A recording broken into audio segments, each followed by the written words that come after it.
Yes. Great Minds back on the pod. This is how we do it. This is how we roll. Every end of a game week, we are here to air out our views in relation to football, in relation to in tech, and in relation to maybe what is transpiring around the world. And as usual, our focus is and our concentration is always be happy or find something that can make you happy. In the studio today, we are still two. We are still missing our podcaster. And our podcast is still engaged. But hopefully, anytime soon, he will be able to join the pod. It's not that he's on suspension, He's just still sorting up a few things here and there, trying to make his life happy. So today, as usual, we are going to be focusing on Game Week 11. And this is the pod 12. And we'll be looking, of course, on the results for the Game Week 11. In the key matches, we'll discuss on Man U, Arsenal, and Aston Villa, and then Manchester City games. And then we'll focus on, within our local scene, we will be looking at the Uganda Cubs. I don't know if they called Cubs. Yeah. Or Uganda Cranes. They refer to as Cubs. Yeah, they're Cubs. So we'll look at the Uganda Cubs and how they are transpiring within the World Cup for under 17. And then we'll be looking at the international break. We'll be focusing on what happened to Uganda. And of course, we're going to look at the games, that is Nigeria and Gabon, Cameroon, and then Congo. And then, of course, now, since we don't have a segment on tech this week, we'll be looking at Cole Palmer as a key player. So that's a new segment we are adding to our pod. So our focus is going to be on Cole Palmer. And then, of course, we'll go into our fantasy team segment, where we'll air out our fantasy teams and our views. And, of course, we'll look at the Game Week 12 predictions. And then, of course, we'll go into our conclusion. So, as usual, I'm JW on the mic. And I'll be hosting and moderating this session. And, of course, in the studio, I'm with the usual podcaster. Allow me to hand over to him for his introduction and his opening remarks. Over to you, WS. Yes. Hello, everyone. We're always glad to have you here. This is WS, and we are back with another episode of the Game Pod. And as everything has been said, protocol observed, you've had the agenda, and let's get to it. Off to you, JW. Yes, WS, before we start, so how is your week so far? So far, campaign is ruta. Everywhere you go, jam is like jam. But again, we have to keep moving. Yes. But regardless. Is that Mataba? I don't know. Kampala is flooding. But they say the flooding is usual flooding. There's nothing new. It wasn't this bad before. So you think something has triggered it? Now we have nothing to do but to move our products and our goods from downtown to uptown. where does it flood? Be on the hill. I heard someone was saying they needed for the lower shops, the one underground, need to be left for parking, and they extend the team or adopt on the upper shops, maybe from level 1. Now they want our cars to flood. I mean, a car flood, you can easily recover it. Yes, I think. So basically, that is what is happening within our country. Do you think it's going to change? I think there is always change, but since we are in Africa, Uganda, that change takes some good time. But you suspect that during this rain season, the Mataba could even worsen? Yeah, because, this is November and December. It's always rainy. But let's see how Ham builds their trench. And then we see if there will be any changes. Because I think the water that is overflowing into the buildings is the water that, remains on the road. Yeah. Most of the times there are escape routes. Okay. Where drainage, hose or, metal mesh that allows the water to go through the trench. I think they are blocked off since they are constructing. So I think instead of the water going into the trench, I think that excess water now is going into the shops. So it means, based on your remark, you're 100% sure that once the drainage channel is complete, we are going to be good. That's what I suspect. Yes. Anyway. Have you seen the photo impression for that place when it is done? Yeah. It is very nice. Yes. It's so, but as it looks now, I mean, I know last week you were in Kampala. Is that what you're seeing already? Or that was just for impression? So far, the work is coming along. It's coming along. They're still on the basis, like on the foundation, but as you see, it's coming along. But again, we don't want something that is looking nice for someone, maybe for the pitch or harm, and then the other, the other traders are suffering. All right. So that is just a preamble on what is happening within our country, and hopefully things will change. Yeah, hopefully. There's always a change. So on to our game week 11. I know earlier on we are going to look at the results for game week 11, and our first game, we are looking at Man U and Spurs. And what is interesting here is that our man whose hair was near about to be chopped off. I don't think he has any chance now. Because he said 5 games continuous. Yeah, in a row. Win only, not draws. Only wins. And if you notice, pretty much last week, Man U drew. Yeah. This week also, a draw. They have made a draw with Spurs. So starting off from that, before we get into the game, do you think there is any hope for our man to chop off his hair? I think he should raise his hope when we are playing FA. We shall be facing off some championship teams. Wasn't it discriminative? Was FA part, or his intention was on the Premier League? It was general. Like you just get. I don't care whether you are playing some washing big guys or some traders or what. You get 5 wins in the row. So, part of my hair. So do you think before December, the Mans might get a good Christmas? No, I doubt. Probably next year. Okay, so in that game, you see very well again something that we looked at, because the game ended in a draw. That is Man U scoring 2 goals draw. Again, you notice that yes, Spurs were not that much of a hint, but I want us to focus on the substitute that usually Amorim makes.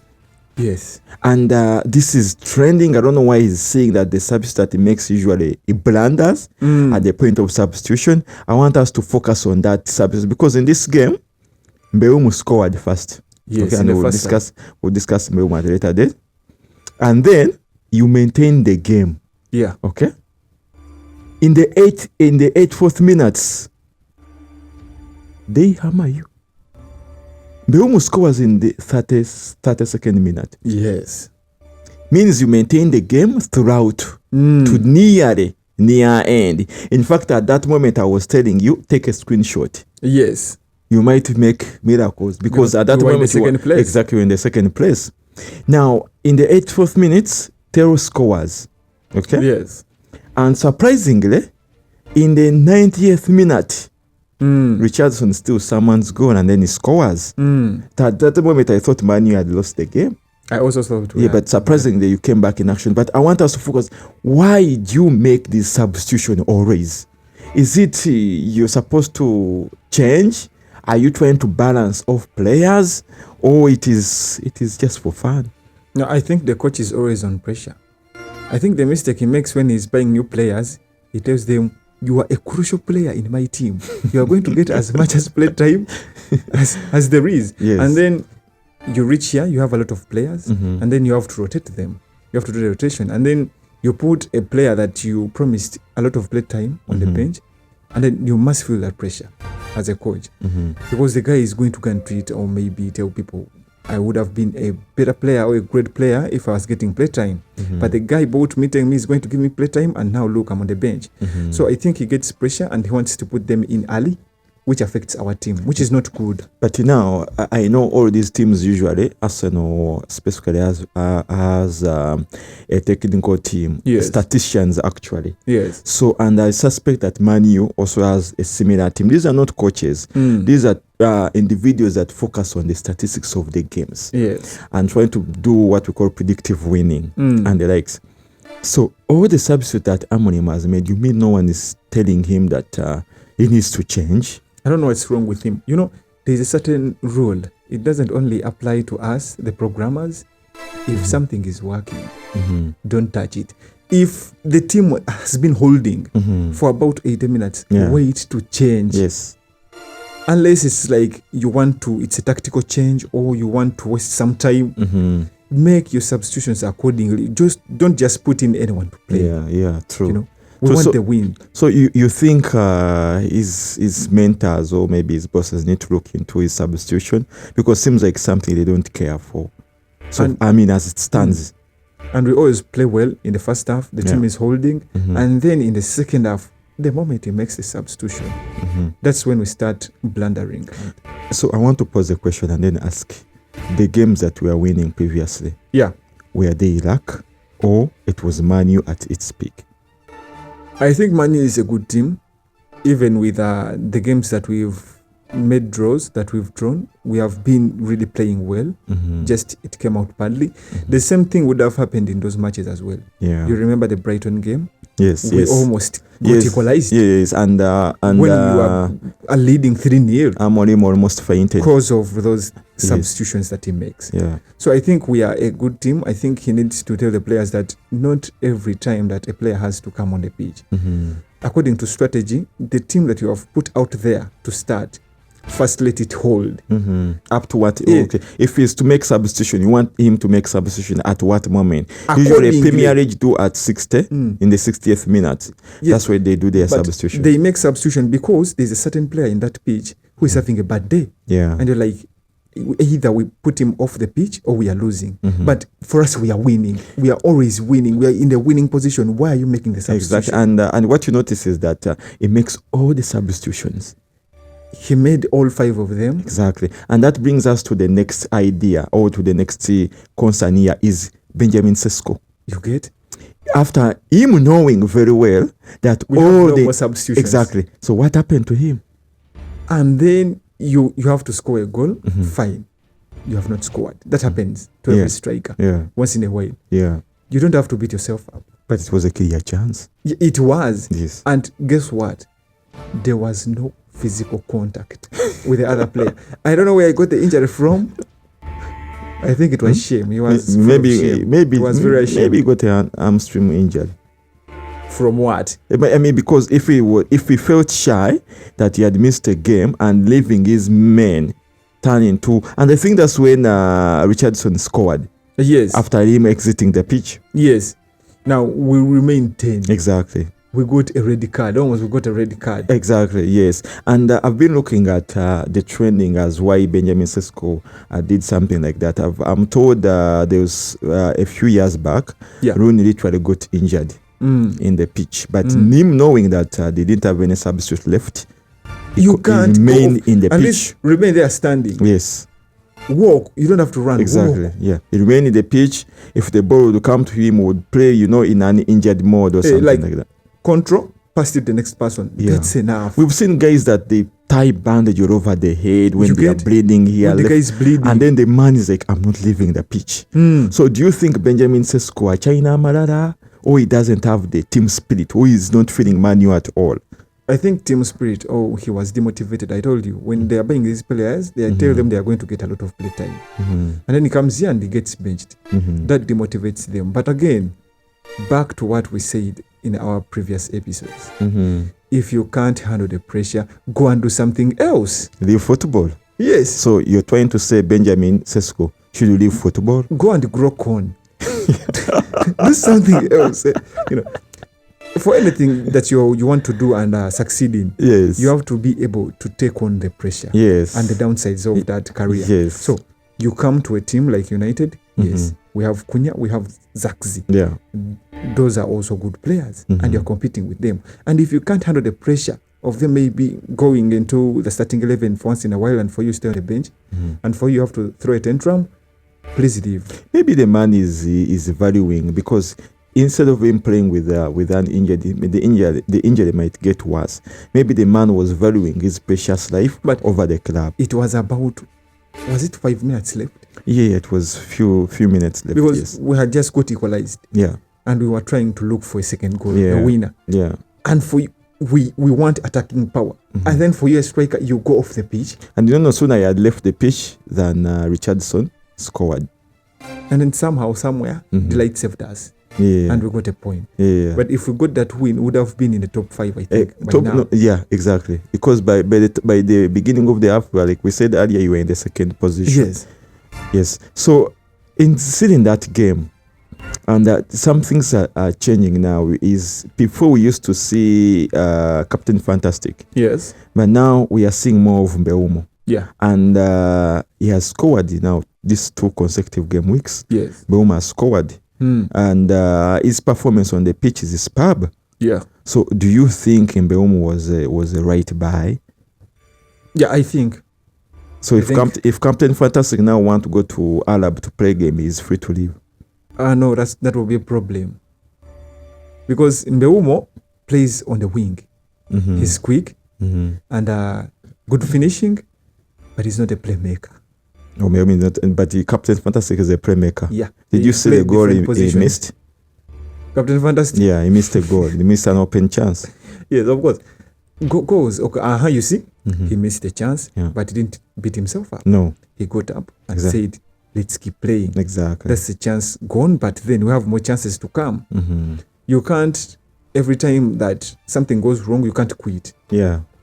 That is a very wrong mentality. So, if that's what he wants, that if things don't go his way, he's going to throw a tantrum, let him go somewhere else.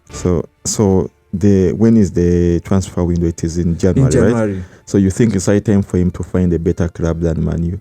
Because Man U is one of the top clubs in the entire world. Yes. So that means that whoever player is there, they are among the top players in the entire world. Yes. And it looks like Sesko is out of place. Yeah.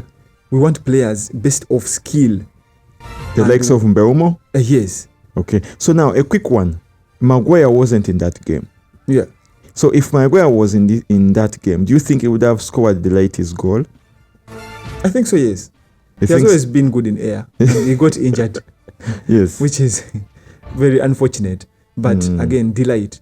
Okay. So now a quick one before we leave that game for Man U and Spurs. Yeah. Is Richardson. Did he qualify to be given that goal? No. So he literally stole someone's goal.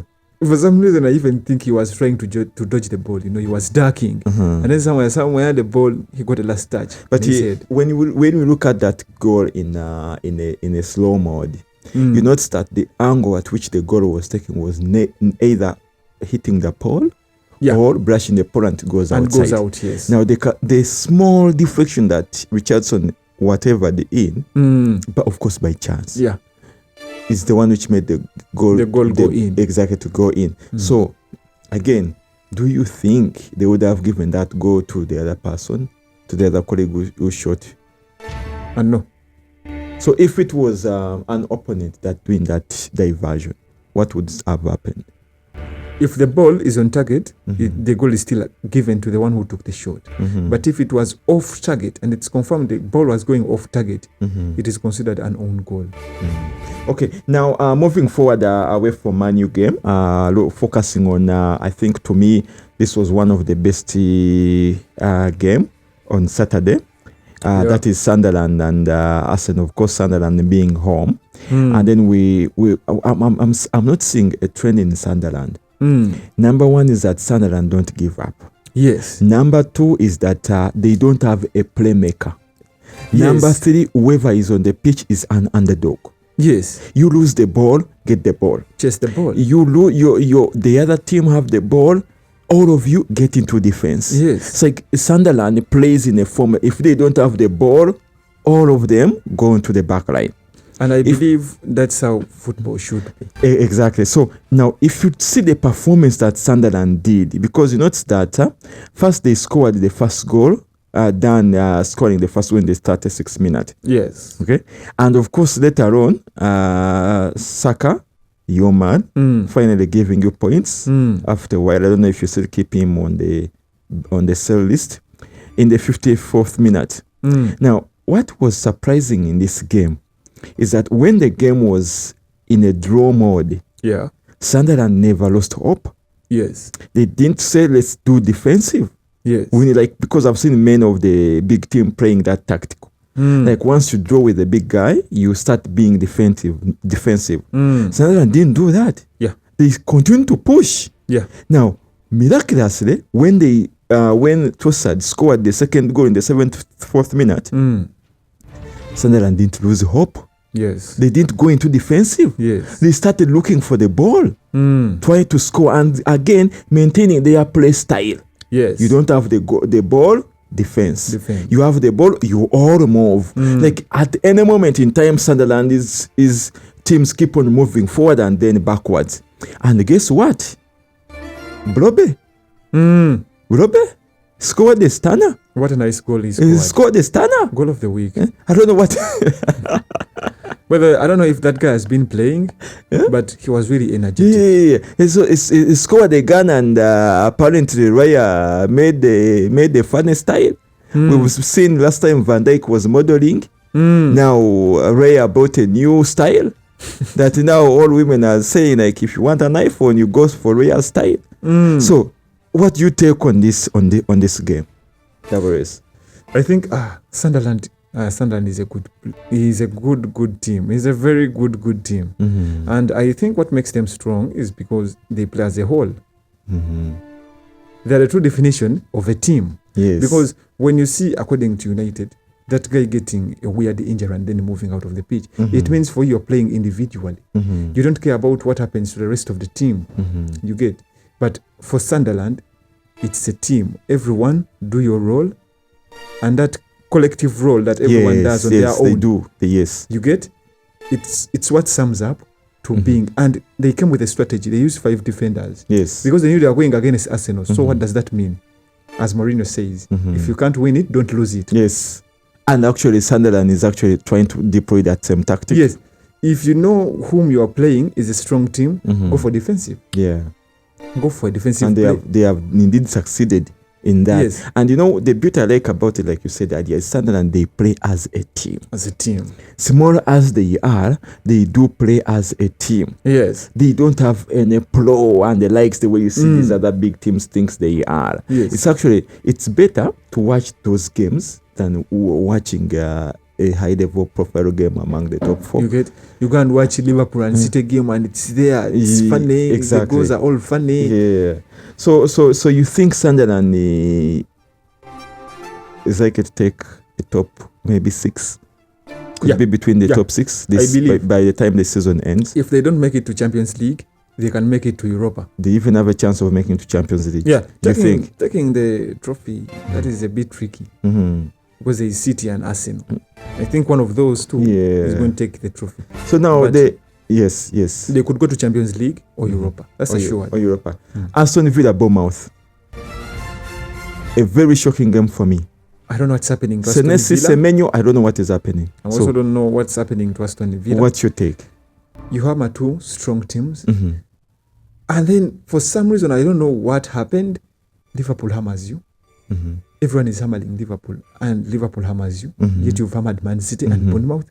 So I don't know the inconsistency. I don't know how to explain it. Is it luck? Because should we buy Aston Villa players now? Because, no. You see, the problem with Aston Villa is that if you look at the 4 goals that they scored, none of them is from Watkins.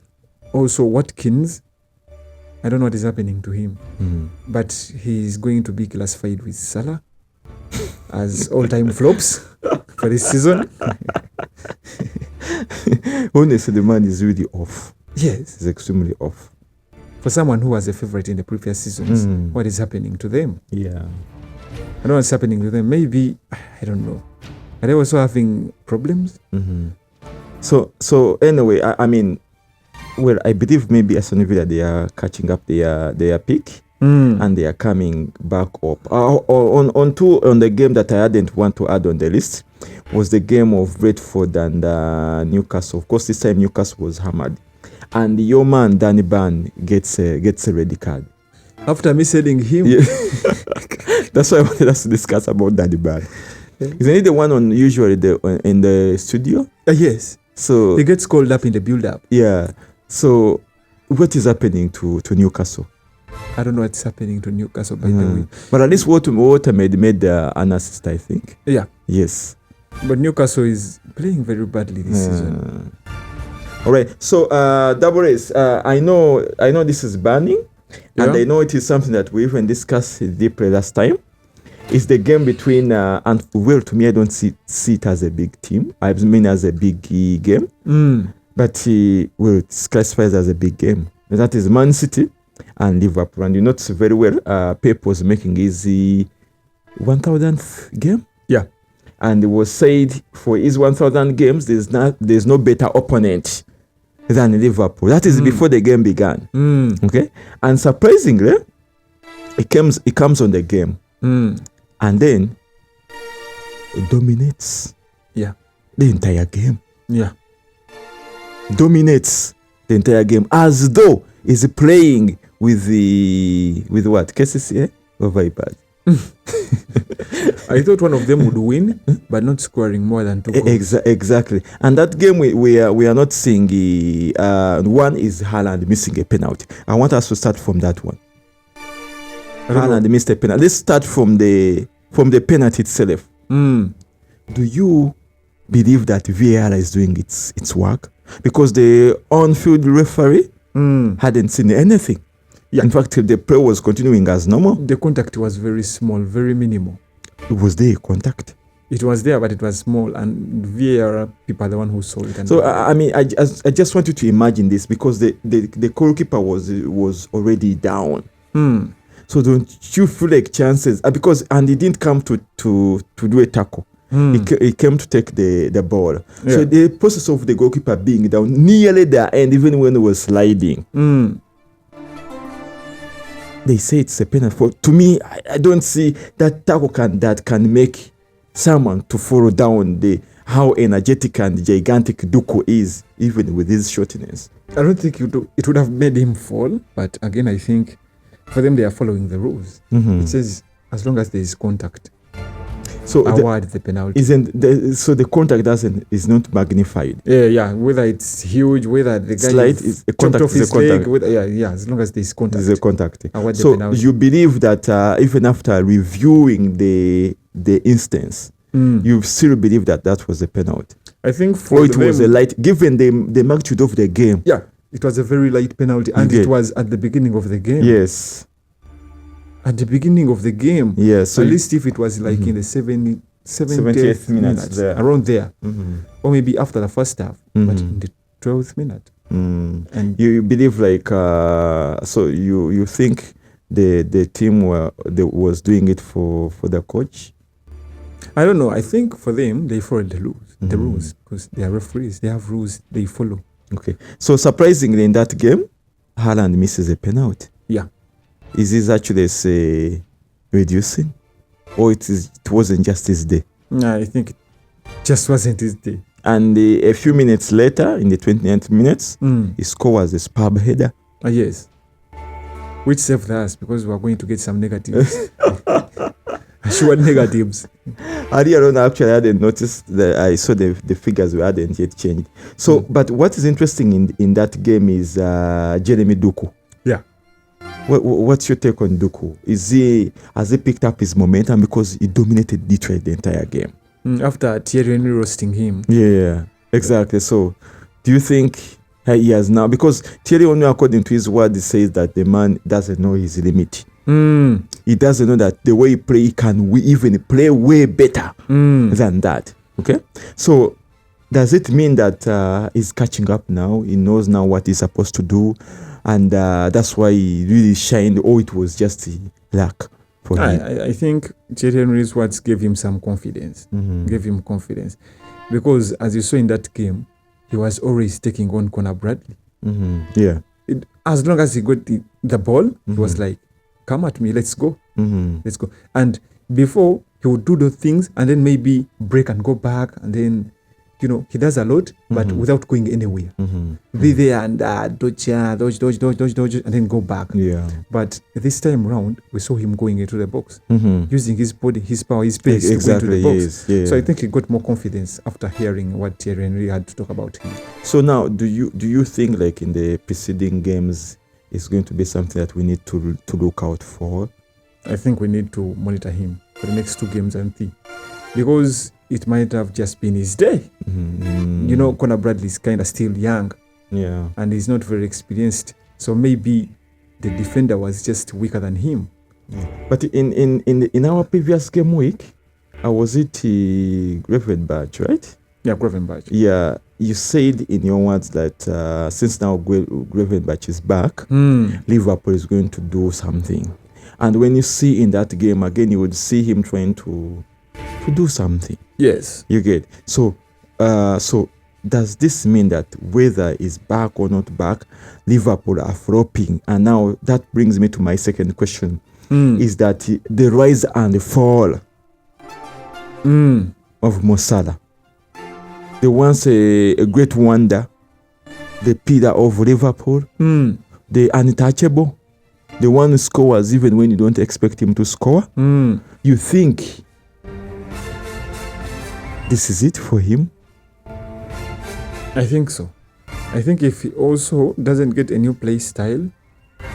What play style? What do you mean by a play style? Look at how old the guy is now. I don't even know what he's going to do. He can't run. If he loses the ball, he cannot chase the ball. He's just running around in the pitch. Maybe let him try changing out leagues. Go to another league. Yeah, you think he could be good in Saudi Arabia? Yeah. It would be a very, very good option for Saudi Arabia. Or it follows money. Sadio Mane. Yeah. Because I mean, honestly, I don't know what is happening to him.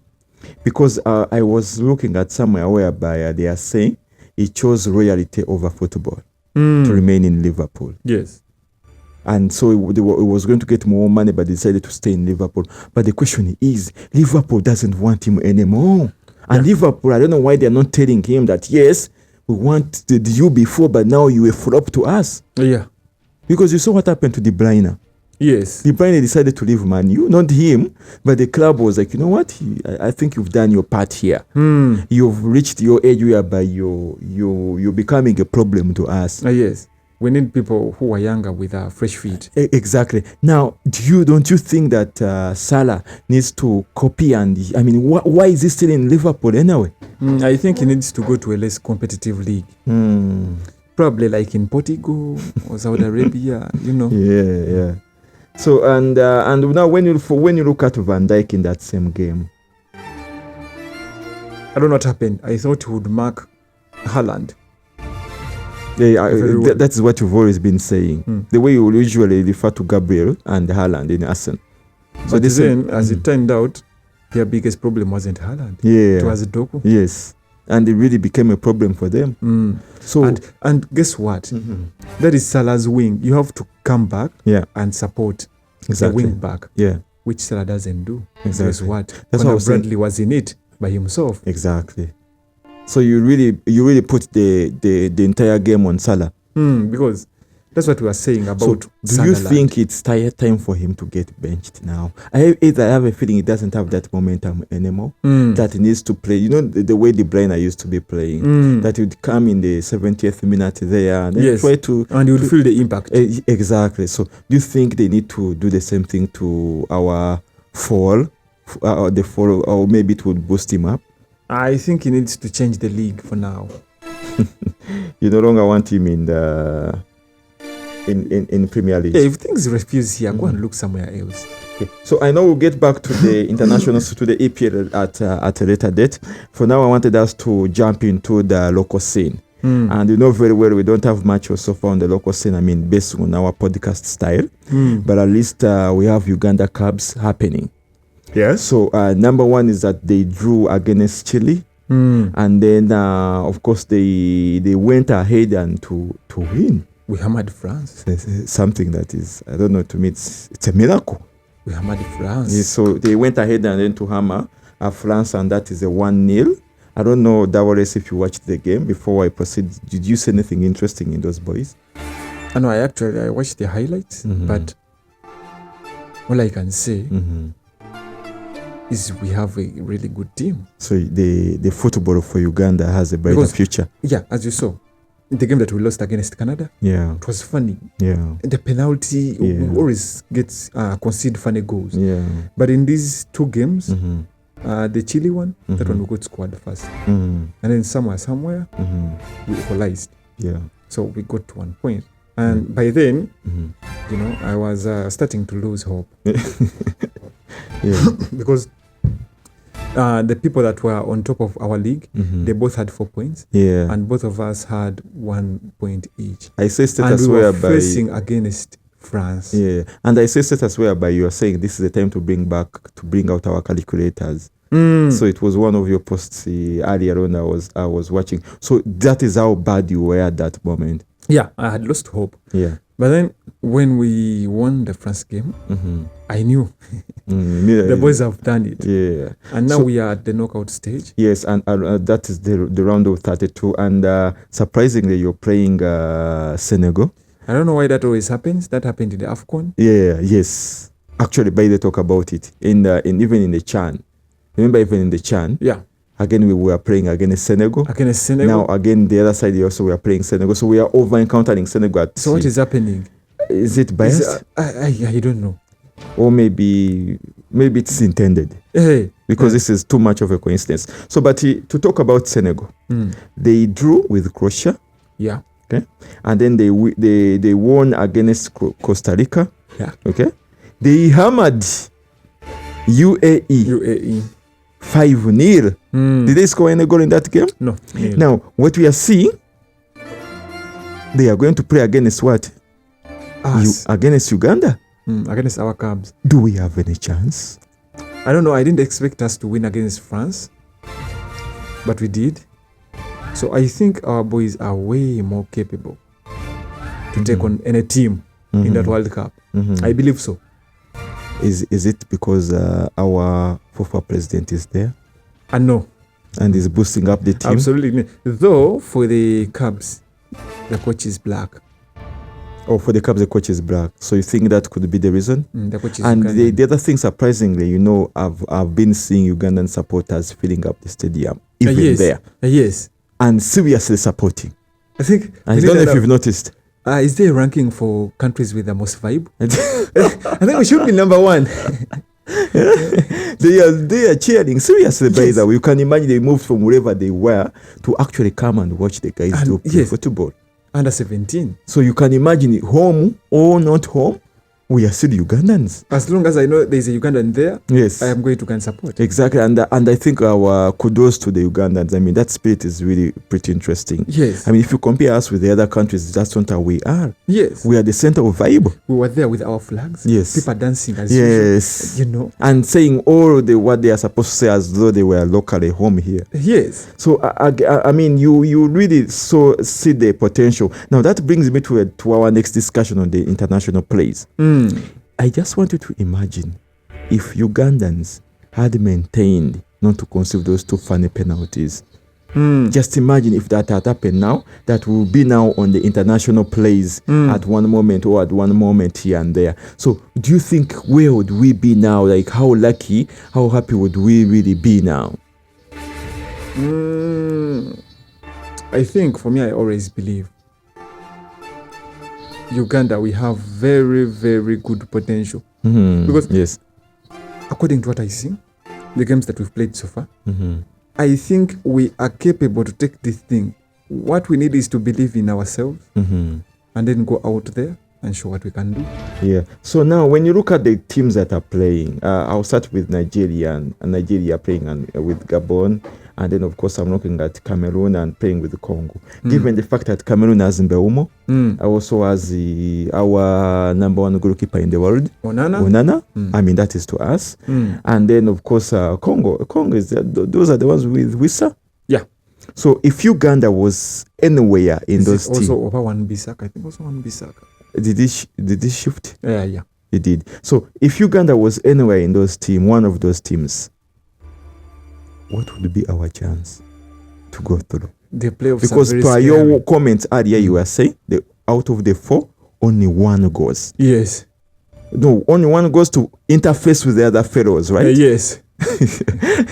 Not that if they win, they go to the World Cup. No. they have to go and then interface One with team the per continent. per continent. Wow. So do you think if Uganda was anywhere in there, would they have made something? I don't know. So it's because I think for some reason is Portugal. I think also Portugal is going to play in those playoffs. Portugal is also playing in the playoffs. Okay. So what you're trying to say is that the playoff, if these 4 people, one wins, emerges as the winner. Does that mean that he qualifies? No. Yes.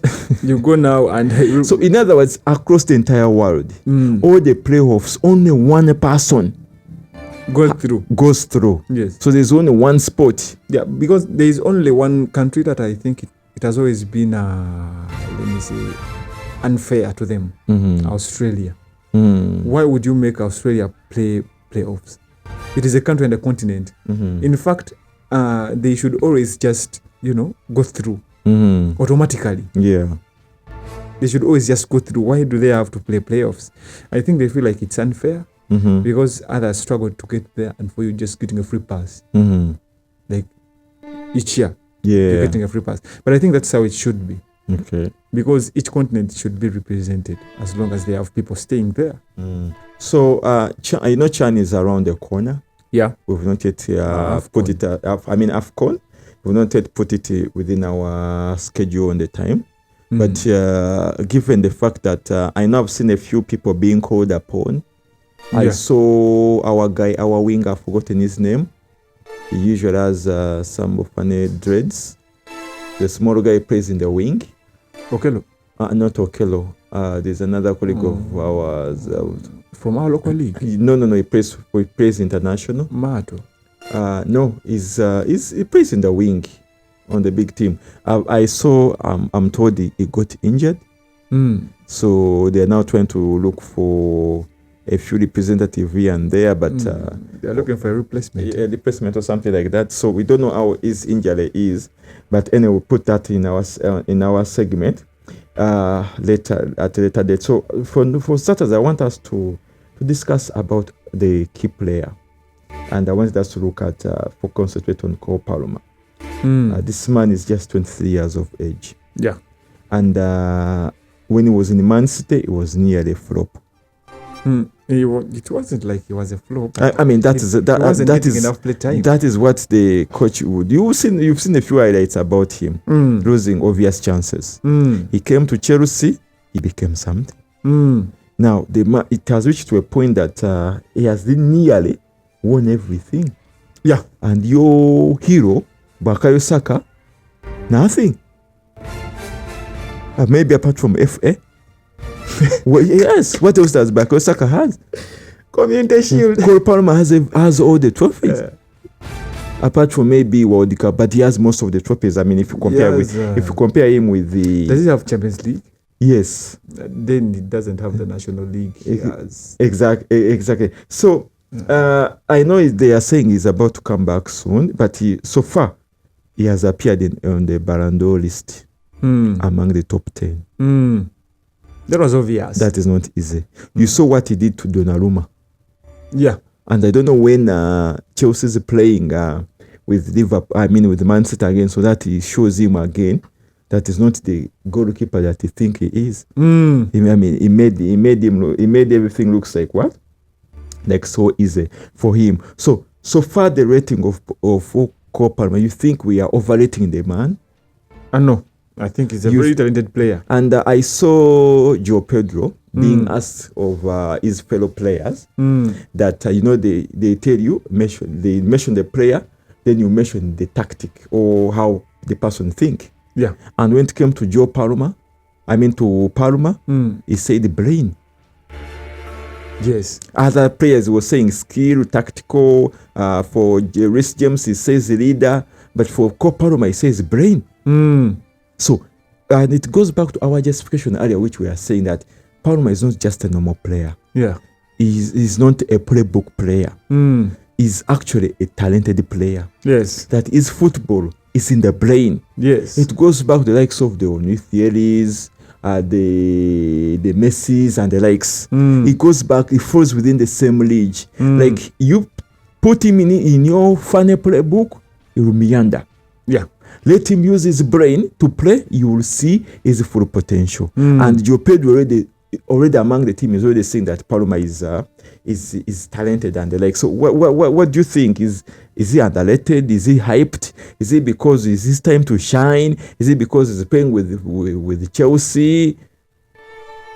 No, I don't know. I think the same thing I was saying about Salah. If you're in a place and you're not being appreciated, move to somewhere else where you will be appreciated, because that gives you confidence. And when you get confidence as a player, for anything you're doing, when you get confidence, you can be yourself. And then when you be yourself, go in the position where you can play best. And Palma, it's 10, where he's a playmaker. Because for a playmaker, you need to see people make those runs. And then you have to anticipate he's coming from point A and he's going to point B. Where does he want the ball? And then you pass accordingly to where that person is headed. And the idea of him scanning through as he's moving around, it's also difficult when you know there's people around you who can injure you. People are going to tackle you. So by the time you control the ball, you're like, someone is coming for me. But then again, you have to keep your head up and see who is making that run. So again, that's comes down to talent. The guy is just talented. So I think he can work with any team. But for now, he has been doing tremendously good for Chelsea. So you think he is better off being in Chelsea? For now, because Chelsea is also a big team. Then still on the same issue of Chelsea, I mean, I've had Enzo Maresca commenting about Raheem Sterling, and they say they have done anything they can do for the guy. They have given him everything. They have given him the training. They have given him the money. They have given him everything. But the man has failed to change, and hence is not appearing in the first team. They took the team photo. He wasn't anywhere in that team photo. So what happened to Raheem Sterling? And he used to be a very good player. Yes. In Liverpool. From Liverpool, he went to City. Even in City, he was still a good player. Yes. His problem started when he came to Chelsea. And they loaned him to Arsenal. And they loaned in Arsenal, he didn't even do anything. I mean, he would score in a few games, but where you see him in everyone is supposed to score. And then now he's back in Chelsea, but what is happening? And again, it also goes back to the same thing, that guy called Mikhail Mudryk. So, what is that? And remember, Mikhail Mudryk, isn't it 100 million something? He was very expensive. So, also all those guys are flopping. What is happening? Is it at the point that Chelsea is the one making players to flop? No, there is you coming to the team and then you don't align with their gameplay. So that could be the first reason, because his play style never worked anywhere in Chelsea or Arsenal or Raheem Sterling. But it was working. It was doing wonders in Man City. I don't know why it worked in Man City or Liverpool, where for some reason it didn't work in Chelsea and Arsenal. The same goes for Modric. And guess what? Where these people are playing from, that they came from, they were good players. They were starters. They were icons. On coming into Chelsea, into the Premier League, they became flops. So again, if Palma gets back in Chelsea, are we seeing the best of Joe Pedro? Because we hope. Personally, he has been on my selling list. But over the last 2 weeks, he has tried to score. Because at the beginning of the season, this guy was giving us points.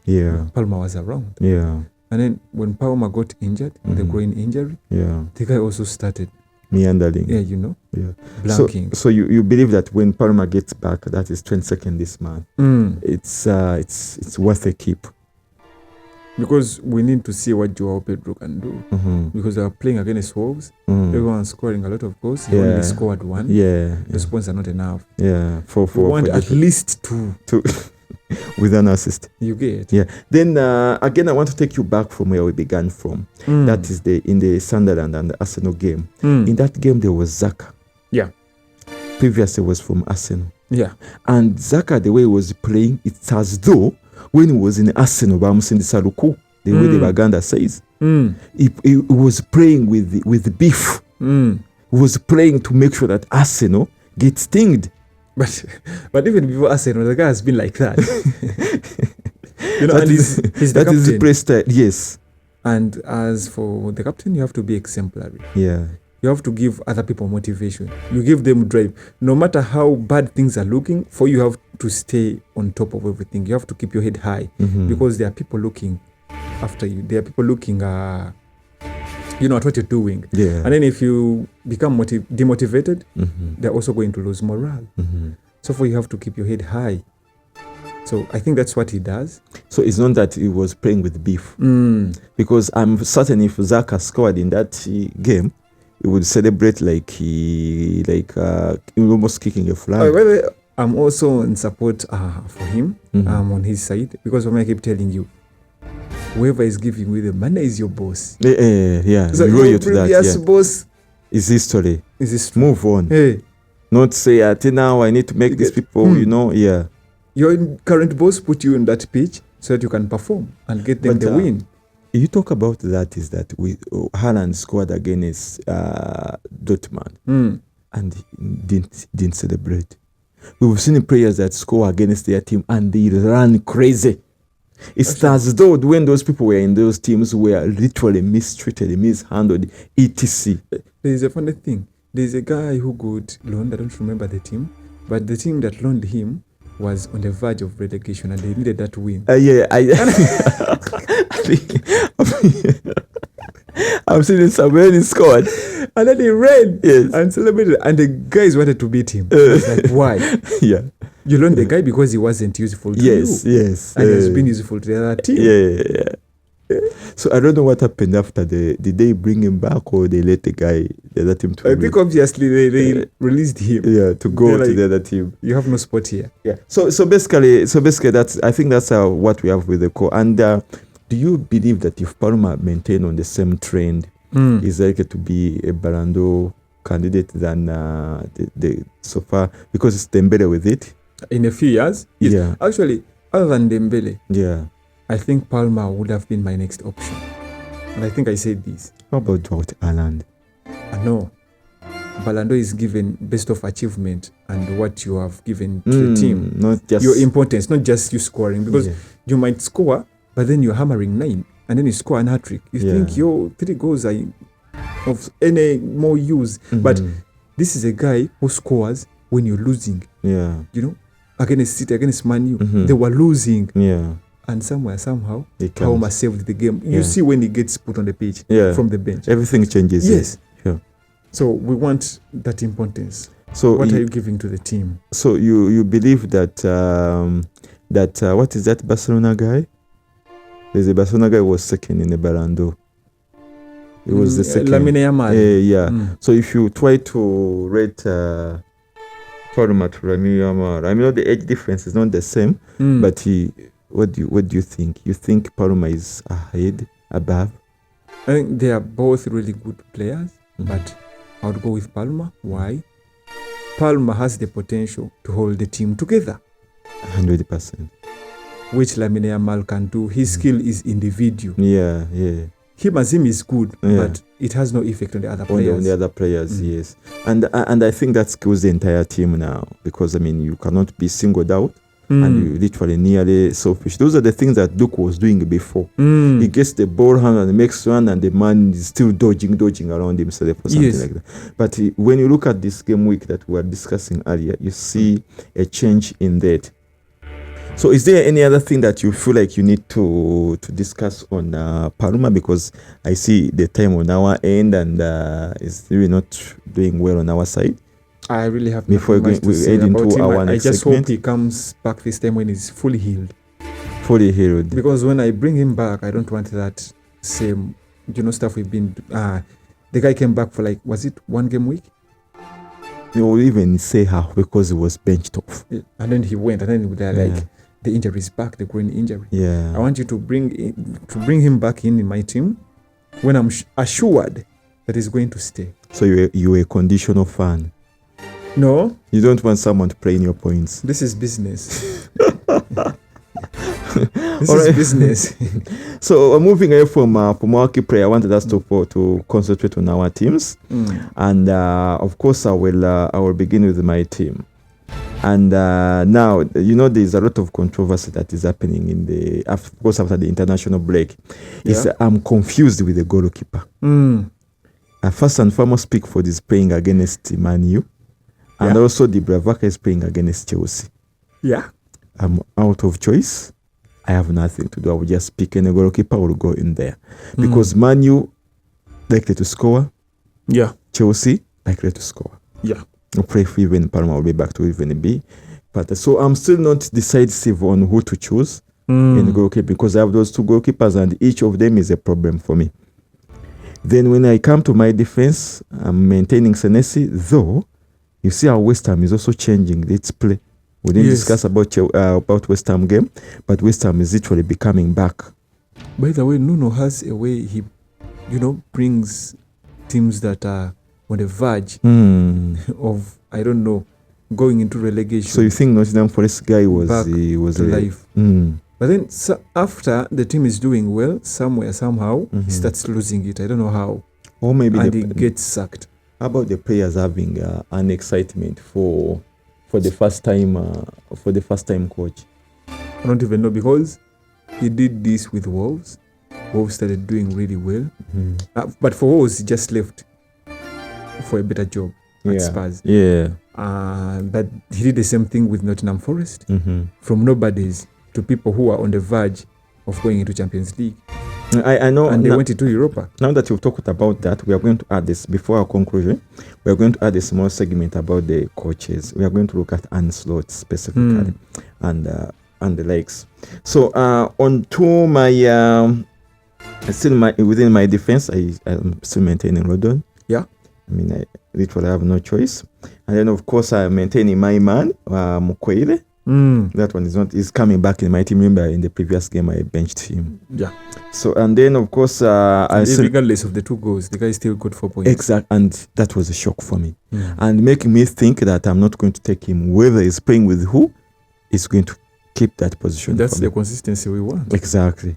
Then when you look at Mbeumo, he's also coming into my team. I know they're playing against Everton. This is where the problem is coming from for me. But I'm maintaining him there. I mean, given the fact that he's doing very well on Man U. Then Semenyo, I don't know yet. If Palma is back within that period, I'm likely to bring him even with his red on. Then, of course, I'm maintaining Caicedo. And then, of course, I'm drawing with Cullen, maintaining him given the fact that he tried to play very well this time. Yeah. He scored the goal, but though it wasn't that as I had expected, it was just a lucky goal. Yeah, that's what I would say, but at least he was there. At least he scored. I mean, he gave me some points. And of course, I'm maintaining my drought Haaland. Yeah. Being the captain, I'm not yet so sure.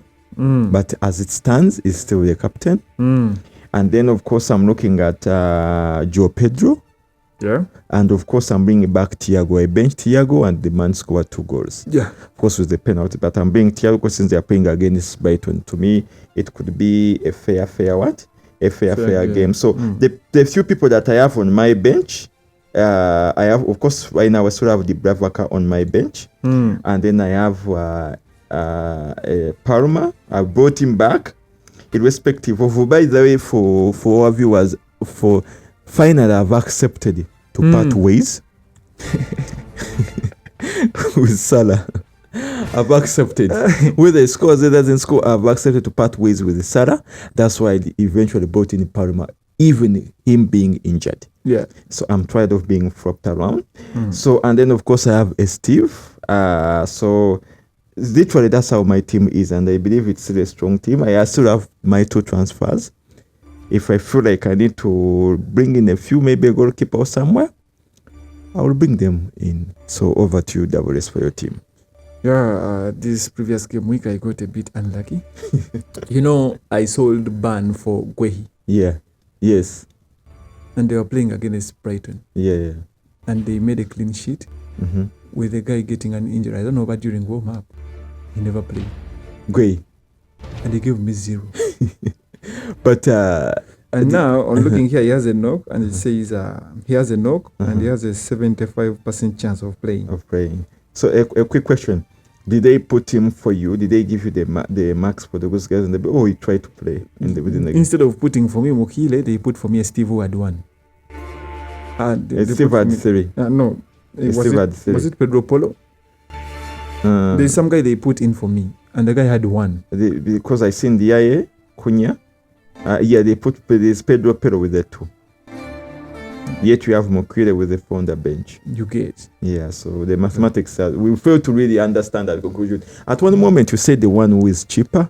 That's what I thought. On the bench, who comes in. Now I no longer know what they depend on making in that substitution. Is it price? Is it points? Is it play time? Or they just want you to be the last in our league. You get? But as it stands, I'm going with Pickford. I don't know why. Who is your goalkeeper? The other goalkeeper? My other goalkeeper is Dubravka. So, but you're a Man U supporter. I might put in Dubravka against Chelsea, but then I have Chelsea players. So either way, it's a loss. Okay. Moving on. My defense, I think Arsenal. I've seen people using their wild cards, and they're saying to buy Arsenal players. But even with the previous game week, what happened in the previous game week? And they are going against Spurs and Chelsea, then Brentford. That fixture is not good. But I'm going to stick with Timber in my page. Arsenal has the most saves and clean sheets this season with 7 clean sheets out of 11. That's impressive. Yeah. And then I'm going to go with Mokile. I'm bringing him back into my starting 11. And then I want to see whether Guehi gets better or the knock stays on, and I'll make a substitution. I'll bring in probably Pedro Polo. But the knock is not usually something serious. Yeah, I don't know why he didn't play and gave me 0 points. I was really counting on that clean sheet. Okay. And then my midfield, again, 5 midfielders. Now you're just still bringing the same tactic. Yeah. I followed your tactic and it branded me. That's why I'd put Thiago on the bench. I don't know why I want to keep Ndiaye against Manu. Manu is always a sure goal. Yeah. True. Yeah. So then I'm going to leave in Cunha. Though if he doesn't perform this game week, I'm switching him from Beumo. You're going against your words when we were watching a Man U game. You said you're cheating, leaving the gun, setting him off. No. For now, okay, I want to keep my transfer to see how Palma performs. Okay. Because I want to bring in Palma and I need 2 transfers to bring him back. So I want to keep Cunha because I've decided also to keep Saka for now. And my other midfielders are Semenyo against West Ham and Caicedo. West Ham has been playing well. Let's see how it does against Bournemouth. Okay. And then my striking, 2 strikers, Haaland, as usual, my captain. Are you maintaining him? Yeah, I'm maintaining him as my captain. I wanted to change him on Saturday. I failed. Yeah, same applies to me. Yeah. And I'm glad I didn't change. Yeah. And then Mateta. And then on my bench, I have Gui, Pedro Polo, and Steve. For now. Pedro Polo and Steve. And you think if they don't do, if everything stays as is, there are chances of them giving you the points that you really want? Yeah. So anything that you need to advise our viewers before we get into our prediction as they are selecting their teams? Because you've said earlier on, you've seen people using wild cards. Yeah, I think if you have out of excitement, you could use it because you're going to get 5 full free transfers when these guys go for AFCON. So if you haven't used your wild card, I think it's high time because you're going to get anyway. So when we lose our wild card? No, you don't lose it. Exactly, because we've not yet reached half the season. Yeah, but when you reach half the season, you lose it. Yeah. And we are in game week what? It was game week 11. Yeah. That means we're in game week 12. We are going to 8 game weeks to go. I think I can still keep my wild card. I mean, I can't wait. My team is firm. If they give me the 5 transfers when the when the Africa Cup begins, rather, I mean, I'm okay with that. Okay, but I suggest for those, if your team is performing poorly, please don't hesitate. If you have that wild card, use it. So far, don't use the free hit because we shall face some blanks. And then if you go into a blank with 3 players, my friend, it's terrible. It's a nightmare. So keep the free hit, but the first wild card, I think it's high time people used it. Yeah, I think that's my advice. Okay, so then moving on to our next segment, and that is our predictions at Davos. And again, the games each were back to 15:30, where we have a game. Next game week, we don't have a game, but it's the other game the other week of 22nd, no, still the same month. That's we have the game, and the first game week. Why is this thing showing 8? Oh, this was the previous one. Oh, yeah. Okay. 22nd. Yeah, exactly. So 22nd November. And that game week is it's running up to Monday. So it's running up to Monday. Okay. So now we are looking at Burnley and Chelsea. San Are kickoff. Your prediction minus explaining. Chelsea. Yeah, Chelsea. I'm going with Chelsea. Win for Chelsea. Now that takes back to the team that we are choosing. Because when you look at, we have Steve, right? Yeah. And then we have Colin. And then we are saying Chelsea's winning. Yeah. Hopefully Palmer will be back. I think I will do a gambling and then put Palmer in the pitch. I will gamble. Oh, we will follow now this week goes and then we see. Anyway, so Chelsea is winning on that game if the same applies to me. So then Bournemouth, West Ham. Bournemouth home. I'm going with the Bournemouth. You've seen what West Ham is changing. Yeah. So it is changing and going to winning ways, but I'm going to go with Bournemouth. Brighton, Brentford. I feel like this is going to be a draw. 0-0 or goal? Goal. Goal. Probably like 1-1 or 2-2. Okay.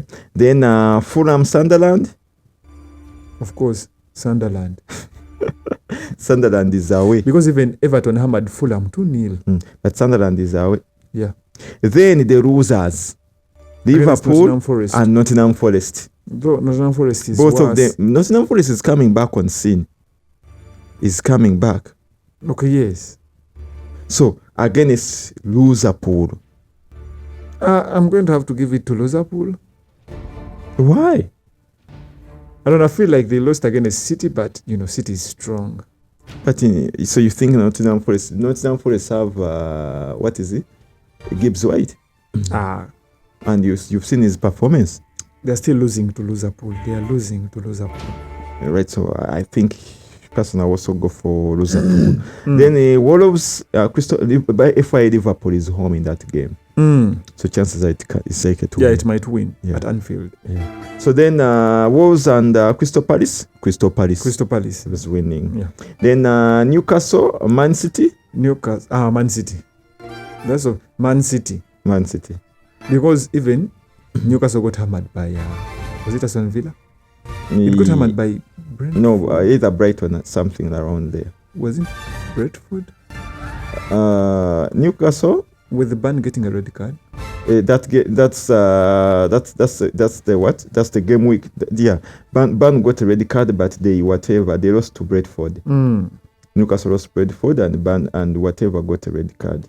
Your man of the season. Then those will be the Saturday games. On Sunday we have Leeds versus Aston Villa. Leeds home. I'm going for Aston Villa. I'm also going with Aston Villa. Then of course we have another game. A derby. Is this a London derby? Yeah, and these guys beef each other. Yeah, so that is Arsenal and Spurs coming in at 19:30 East African time. It's going to be a tough one. These guys beef each other. So who is winning? I'll go with Arsenal, but it will be too close. Very close. Then on Monday we have the drawers. Of course. That is Man U against Everton. And they are going to hammer Everton. I don't know why I feel like Everton is going to hammer you people. That's the feeling that I'm having. At OT. Highly unlikely. But Yeah, let's see. actually, Manu is home, yes. Yes, that game is happening on Monday. So, Double S, is there any prediction on any game week that you feel will be interesting other than Newcastle Man City, the Manu Everton, and then Arsenal Spurs? Is there any game that you think might catch up, might bring up, has a hype, might make us, force us to do a live podcast? You've mentioned the Brentford game. Brighton, Brentford. You see fire there? Yeah. Will it be similar to Arsenal Sunderland? Yeah, I think it's going to be a very good game with these guys having Coyote. Actually, you pulled up something from my mind. I was telling you, when are you going to bring in Coyote? Coyote. I bring in Coyote. Yes.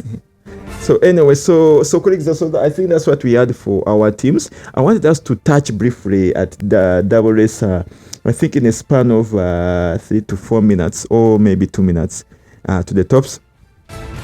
What do you think Ancelotti should do for Liverpool? The problem with him, he brought in a lot of new players and he haven't gotten the right rotation. Have you seen how Diaz is playing? Yeah. He let go of Diaz. And he thought he would replace him with, was it Fats? Yeah. But the guy is flopping. The only person that he bought and is shining, it's Ekitike. Yes. The rest, Isak. I don't know what happened to Isak. At some moment, I even feel like Oba is injured.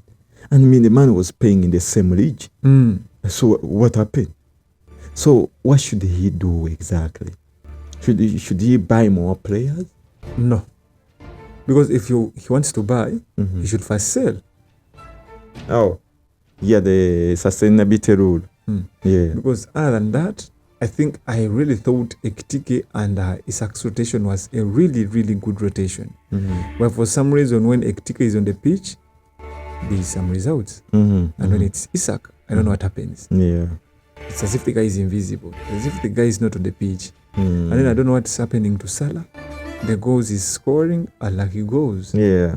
And I think he needs to sit them down and tell them either you start performing or I start benching you. So because I think they're feeling like pros. Salah doesn't chase the ball, he's just standing there, get the ball and bring it to me. Then Amorim. What should he do? Stop making funny substitutions. That's number one. As United, we are always playing very well in the first half. True. In the second half, once we make those funny substitutions, and he always makes substitutions in the defense. I don't know why. Change the guys in the front, change the striker, we don't care. Don't change the back line. Yeah. If it's holding, leave it as it is. And then he always makes substitutions on the defense. Yeah. Either we bring in Maguire or take him off, or he will bring in Lenny Yolo and take off Mazarawi. Always makes something funny in our back. I think he needs to get a solid starting defense and leave that. So, and a last one on in relation to coaches, because time is catching up, we need to wind up the show within the next 2 minutes. Is that is the Arsenal coach Arteta? Do you think this time he's going to maintain and hopefully wins the title? If he doesn't, I suggest he leaves Arsenal. Because he already has the record now. Yeah. Being second 3 consecutive times. Yeah. It's abnormal. So what are you trying to prove? Yeah. Because now you see he's starting to make draws. Do you know what happens when Arsenal starts to make? You might see the next 3 to 4 games them just doing draws, and before you knew it, Man City is just away from them. Once Man City goes into the first position, it's done. It's game over. We've seen it happen so many times against United, against Arsenal. Once that guy gets in the first position, it's game over. So, I don't know, but I think Arteta, if he doesn't take the trophy this season, I think he should move on. So, double race, as we wind up this show, I wanted to take you back to the local scene. Yeah. Uganda versus Senegal. Are we going through? Are we making through the next? The Cubs, yeah. I don't know. For Uganda, I can't tell. I always can't tell. Because You've watched sometimes the they'll highlights. You surprise watch these games highlights. What do you see? Because I mean, you were surprised that they hammered France. But according to what I see, we are a solid team. We are a very good team. And as I said, we can take on any team in that World Cup. Mm-hmm. I don't care whoever they give us. Give us whoever you want. Yeah. I think we can give us USA, give us anyone you want. I think we can hammer anyone. But I hope they are not much fixing. I just hope. For once, let's do something for glory. Yeah. So double racing, and you can proceed also with your closing remarks. Yes. Yes, for starters, I know this is under 17, but it's still Ugandan, our country. Yeah, true. We need to watch these games. Yes. Don't be there and say, for me, I can't waste my time. Oh, data, I can't watch young kids. No. This is still Uganda. This is our pride. And this is our blood out there. Part of Africa. Yeah, representing us. So the game is on Saturday at 3, please. Let's all be wherever you can watch it from. I don't know if you can't watch it from home, Kena Mchibanda, or buy data. But is it aired? I haven't seen it on DSTV, but I think on the net, I think you can watch it from a streaming app. Okay. Buy data. Then our socials? Our socials, please don't forget to comment, share, subscribe, and like on GreatMinds Pod 256. We are on X, we are on TikTok, we are on YouTube, we are on Apple Podcast, we are on Spotify. So anywhere, whichever is easier for you, we are on all platforms. Please go there and share your reviews. All right, so colleagues, thank you very much for being a good audience. I know we've literally clocked into 1 hour and approximately 17 minutes for this particular podcast, but it's not that we wanted to overstay or overdue. It's because that we had a lot and we felt like the podcast is moving as it's supposed to move. So we want you to wish you a lovely break, a football break, and keep in mind that stay safe. Politics is going on here and there. Don't participate in chaos. Make sure wherever you see chaos, you just look the other way around. Let the politicians do their work. As we see this country prosper. So we'll always be there to bring you some joy to you. And keep in mind that you can always leave comments which we'll be able to address. You never know, in one of the few segments we could invite you on this pod. And air out your views. And keep in mind that our rule is always simple, is that do as much as you can to always be happy. Find something small in you that you're doing somewhere here and there. As long as you feel up about it, that is what matters. Our president was saying a few comments earlier that we are likely to have wars against ocean. I read that tweet. So the ocean also belongs to us. Exactly. So we don't know what that means.